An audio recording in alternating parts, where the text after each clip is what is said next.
Ya, shalom saudara-saudara.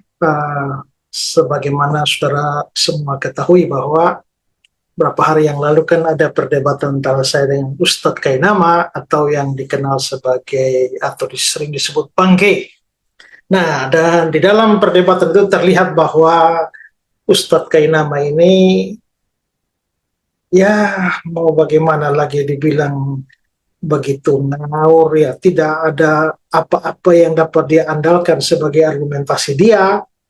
Ya, tapi syukurnya adalah bahwa walaupun perdebatan dengan Kainama itu uh, jauh dari harapan dan begitu cepat selesai, tapi ada acara tanya jawab di mana saya beroleh kesempatan untuk menjawab pertanyaan para penanya Muslim sekaligus beritakan Injil kepada mereka, dan secara khusus itu saya beritakan Injil kepada Kainama.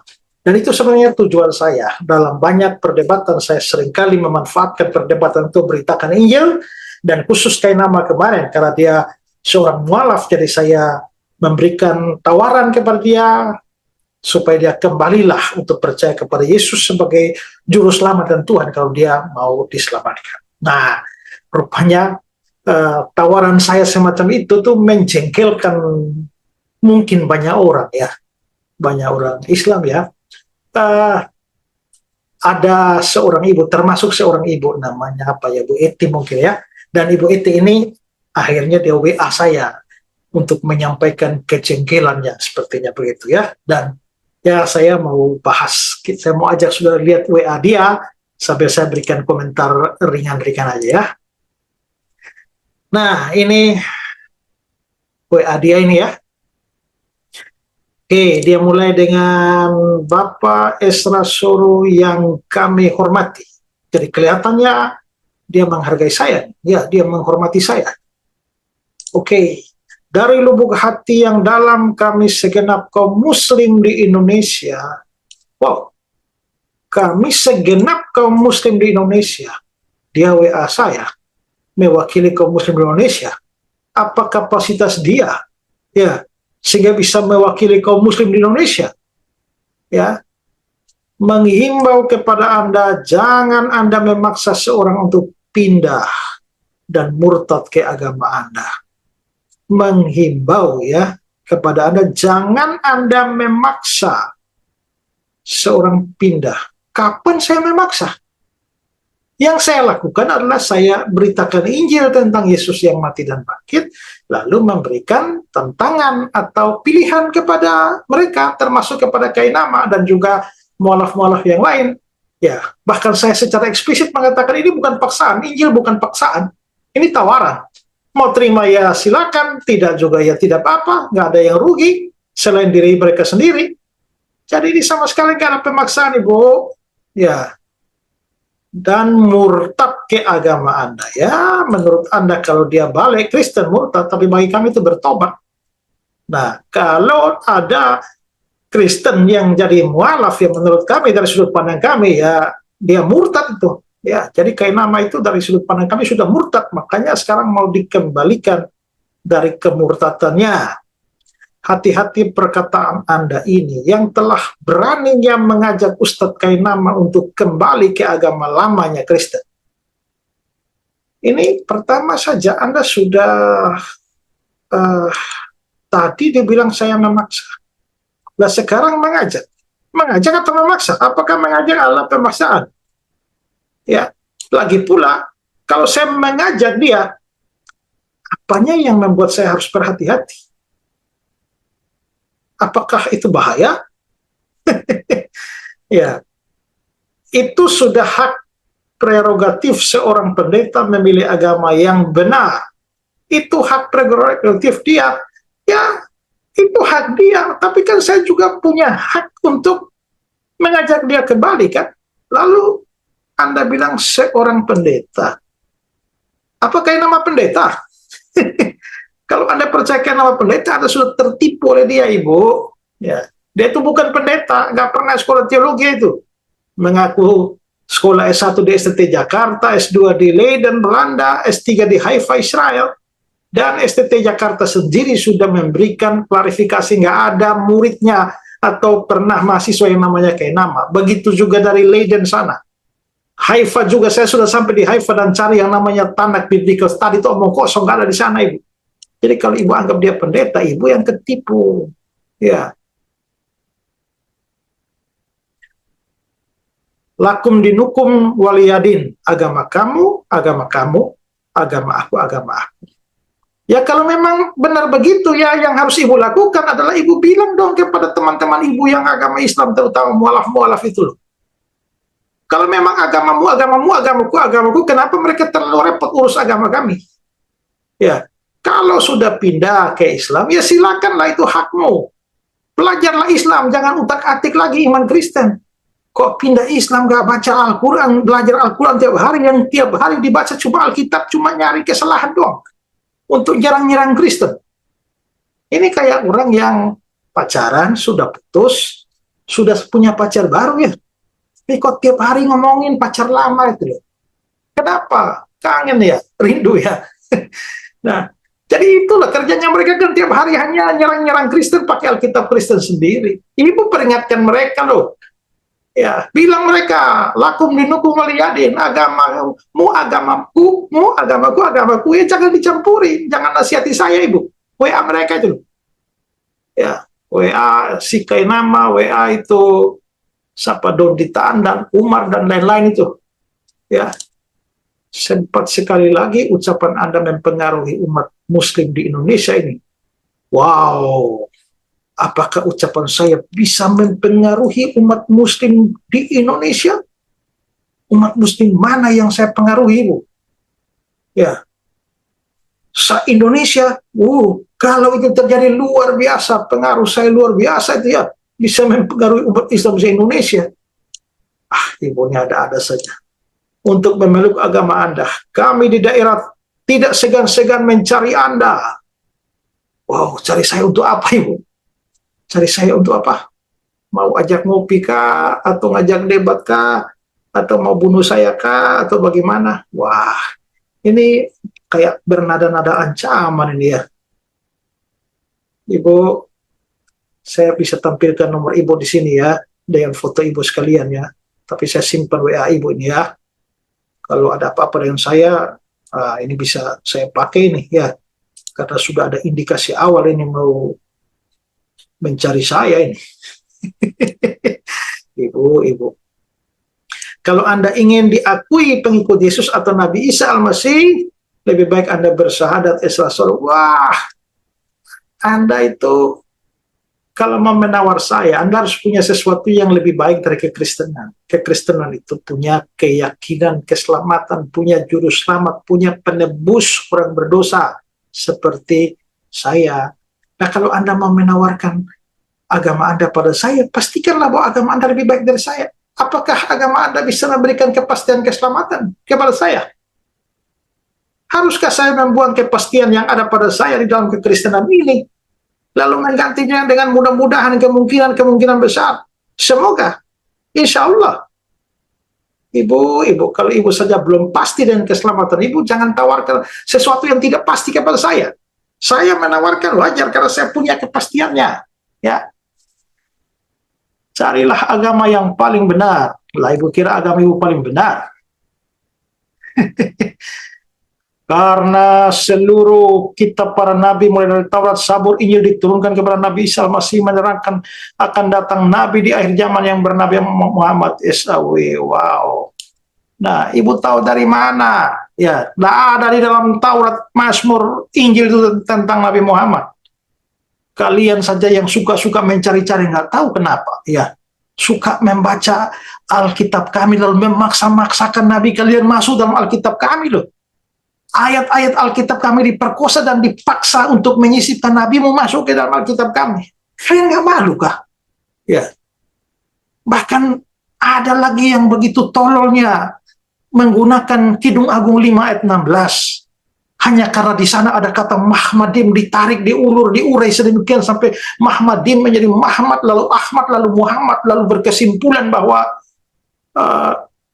Nabi kalian ada di dalam kitab Kidung Agung 5 ayat 16. Saya pikir-pikir lucu ya. Sekian lama kalian suka mengolok-olok kitab Kidung Agung sebagai kitab porno. Kok sekarang nggak malu mencari nabi kalian di dalam kitab porno itu? Ya, ada banyak ingau yang model kayak begitu, yang mualaf-mualaf tidak jelas, otak sepotong itu loh. Belajar Alkitab tidak benar, sampai jadi mualaf, lalu mulai memaksa-maksa nabi kalian masuk ke dalam Alkitab kami. Itu kayak si siapa itu juga itu,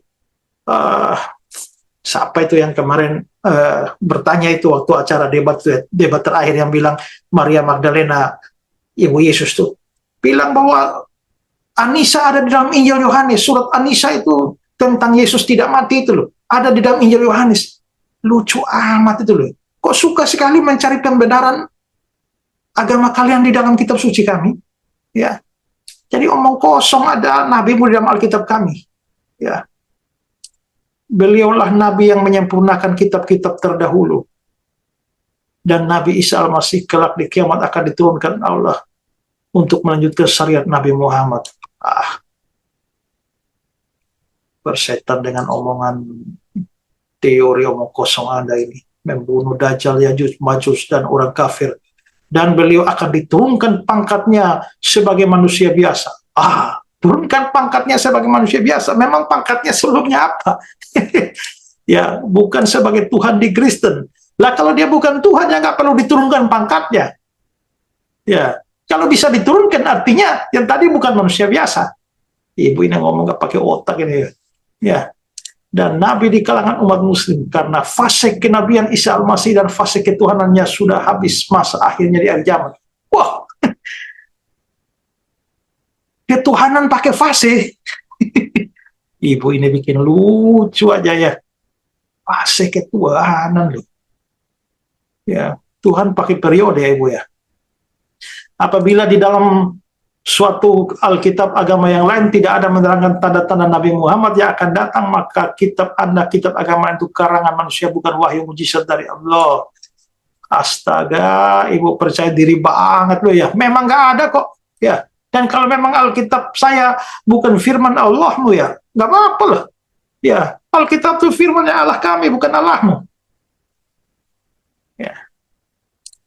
Dan orang yang tidak beriman selain kepada Nabi Muhammad berarti dia telah menjadi sesat dan nyata. Ya, itu kan omongan mudah.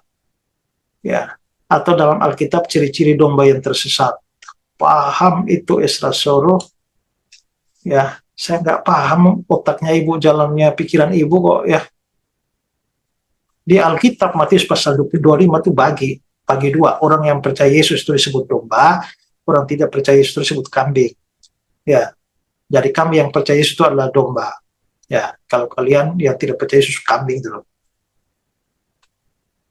Hai pendeta, Anda berkuar-kuar kepada guru kami Ustadz Yahya Waluni dan Ustadz Kainama. Astagfirullah. Si Yahya Waluni dan Kainama kamu anggap guru? Sebodoh itu guru. Lah kalau gurunya aja bodoh kayak begitu, bagaimana dengan kalian muridnya? Pantas saja Ibu. Makanya Ibu ngomong dari atas tuh nggak jelas semua itu. Karena gurunya saja fatal, gurunya saja parah itu. Ya, mendingan Anda syahadat. Ibu, saya kan sudah bilang di atas toh ya. Ya, kalau Anda tidak punya sesuatu yang begitu spesial ditawarkan kepada saya, ya ngapain saya ikut? Dan aneh ya, bahwa sekarang Anda tawarkan saya mendingan Anda syahadat. Nah, kalau saya menawarkan kekristenan kepada Kainama, Anda marah. Dan merasa bahwa, wah itu marah-marah mau cari saya lagi. Ya, merasa bahwa saya melakukan sesuatu yang salah. Tapi waktu Anda menawarkan saya mendingan Anda syahadat, kok Anda nggak merasa salah? Kalau memang agamamu, agamaku, dan aku tidak boleh menawarkan kekristenan atau Yesus Kristus kepada Kainama, lalu mengapa Anda menawarkan saya untuk syahadat? Ya, supaya Anda menjadi pengikut Yesus yang sejati, karena Yesus yang Anda sembah itu manusia, bukan Tuhan. Kami juga percaya dia manusia, tapi dia manusia hasil jelmaan Tuhan. Tuhan jadi manusia nggak ada yang mustahil, manusia jadi Tuhan yang nggak bisa. Ya. Jadi kalau kamu bilang Yesus manusia, kami juga percaya. Karena dia Tuhan, dia mengambil rupa manusia, hakikat manusia. Ya. dia adalah seorang nabi dan rasul. Kami juga percaya dia seorang nabi dan rasul waktu dia jadi datang ke dalam dunia. Ini dia nabi dan rasul karena dia memberitakan firman. Tapi dia bukan hanya nabi dan bukan hanya rasul, lebih daripada itu Tuhan Allah sendiri, Yahweh sendiri. Ya, dia juga sholat bersujud. Ya, itu tradisi Yahudi kan, kalian yang ikut Yahudi kan. Kan Yahudi lebih dulu dari kalian. Cara ibadahnya bukan bernyanyi di gereja, ibadahnya. Kamu nggak baca Alkitab ya? Yesus sendiri pernah nyanyi kok. Dan kalau karena di Baitul Maqdis dan Bethlehem tempat sholat bukan gereja. Ya karena itu kan agama Yahudi.